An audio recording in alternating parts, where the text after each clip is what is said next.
আগামী ফেব্রুয়ারি মাসে একটি জাতীয় নির্বাচন হবে। সেই জাতীয় নির্বাচনে বাংলাদেশের মানুষের উপরে সমস্ত কিছু আপনারা দয়া করে ছেড়ে দেন, তারাই নির্ধারণ করুন। আপনারা আপনাদের সংস্কার প্রস্তাব, আপনাদের কর্মসূচি নিয়ে দাঁড়ে দাঁড়ে যান। জনগণ যাকে ভালো মনে করবে তারাই রাষ্ট্র পরিচালনায় আগামী দিনে আসবে। দল শহীদ রাষ্ট্রপতি জিয়া রহমানের আদর্শের দল, আমরা কোনদিনও ক্ষমতার জন্য লড়াই করি না। শহীদ জিয়ার আদর্শই ছিল এই বাংলাদেশকে এই ভারতীয় আধিপত্যবাদ এবং বিদেশি অন্যান্য আধিপত্যবাদের হাত থেকে মুক্ত করে একটি স্বাধীন, সার্বভৌম এবং শক্তিশালী রাষ্ট্র হিসেবে গড়ে তুলতে, যেই রাষ্ট্রে দল, মত, ধর্ম, বর্ণ নির্বিশেষে সকল জনগণ সমান অধিকার ভোগ করবে, আমরা সেটাই নিশ্চিত করতে চাই। যতদিন বেঁচে থাকবো আমরা জনগণের পক্ষে, বাংলাদেশের পক্ষে লড়াই করে যাবো ইনশাআল্লাহ। তারপরে যদি জনগণ আমাদেরকে সুযোগ দেয়, যদি জনগণ আমাদেরকে চাকরি দেয় দেশের জন্য কাজ করার জন্য, তাহলে আপনারা দেখেছেন যে ইতিমধ্যে সবাই জানে, এটা পুরো বিশ্বে ছড়িয়ে গিয়েছে, বিএনপির যে 31 দফা সেটি হাসিনা পালিয়ে যাওয়ারও বহু আগেই আমরা বাংলাদেশ জাতীয়তাবাদী দল বুঝতে পেরেছিল বাংলাদেশ রাষ্ট্র সংস্কার দরকার। জনগণের কাছে 3টি প্রতিজ্ঞা করে আমার বক্তব্য শেষ করতে চাই। আমরা জনগণের কাছে যে সকল ওয়াদা করেছি, যে সকল প্রতিশ্রুতি দিয়েছি, 31 দফা সহ আরো কিছু দফা যেগুলো অন্যান্য রাজনৈতিক দলের সাথে আমরা ঐক্যমত্য হয়েছি, ইনশাল্লাহ যদি আমরা সংসদে যাই সেগুলোকে অবশ্যই আইন আকারে পাস করার জন্য আমরা যে অবশ্যই জোরালো ভূমিকা রাখবো ইনশাআল্লাহ। সেই সাথে জুলাই সনদের মাধ্যমে বিগত বছরে যারা আন্দোলন সংগ্রামের অগ্রভাগে ছিল তাদের যাতে ভবিষ্যতে একটা সুরক্ষা তারা পায়, সেটার জন্য যদি প্রয়োজনীয় কোনো আইন তৈরি করতে হয় সেটাও সেই সংসদে উত্থাপিত করা হবে। আমরা সংস্কারের পাশাপাশি খুনি স্বৈরাচারী হাসিনা তার বিচার, শেষ বিচার না হওয়া পর্যন্ত আল্লাহ যাতে আমাদেরকে দেখেছিলেন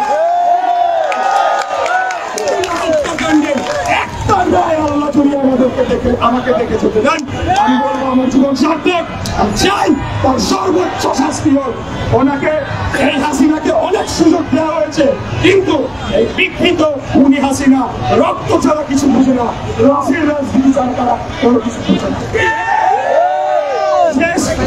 যে আপনাদের কাছে প্রতিজ্ঞা করতে চাই যে আগামী দিনে কেউ বাংলাদেশের গণতন্ত্রকে ক্ষুণ্ণ করবে না, বাংলাদেশের নির্বাচন ব্যবস্থাকে ব্যাহত করবে না, এবং কোনোভাবে আমরা তো করবোই না, কাউকে আমরা করতে দিব না।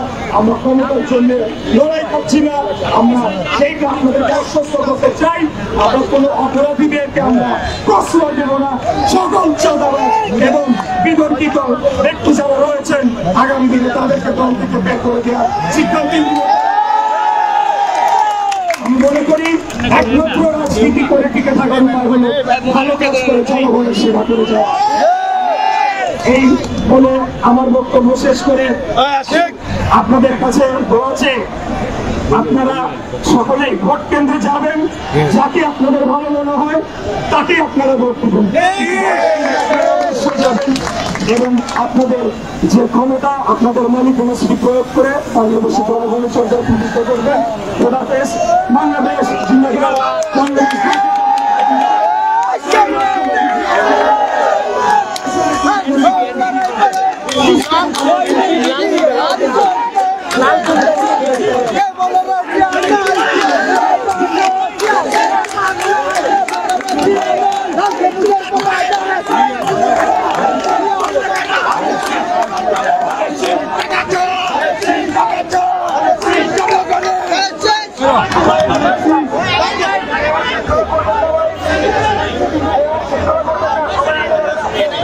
দর্শক, আমরা সরাসরি ছিলাম এই মুহূর্তে ইশরাক হোসেনের যে নির্বাচনী গণসংযোগ, সেখান থেকে দেখতে পাচ্ছিলাম যে মতিঝিলের ইত্তেফাক মোড় থেকে সেটি পরবর্তীতে আরকে মিশন রোড হয়ে সেটি যাচ্ছে।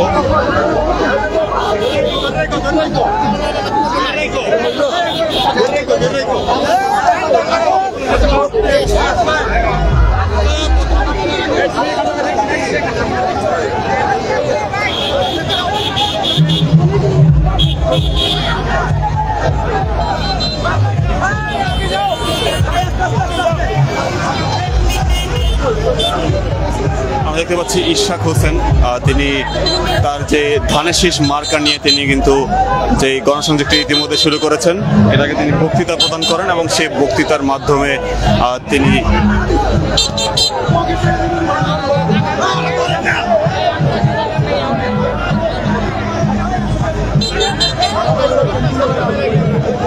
এর আগে বেলা 2:30 থেকে 3টা নির্বাচনী সেই যে গণসংযোগটি শুরু করেন, বক্তৃতার মাধ্যমে তিনি তার গণসংযোগটি শুরু করেন। আমরা দেখতে পাচ্ছি যে সাধারণ জনগণের তিনি কিন্তু হাত মিলাচ্ছেন। ঢাকা 6 আসনে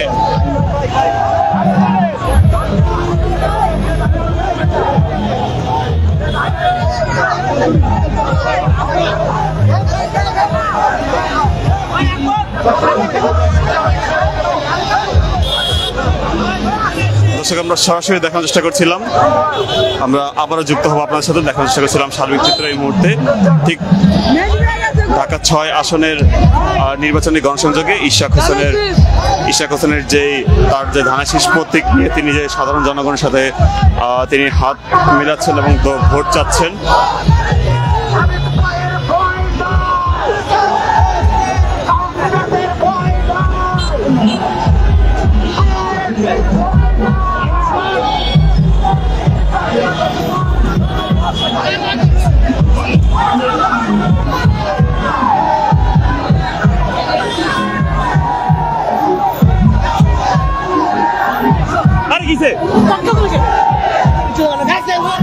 লাইভে আছি ভাই,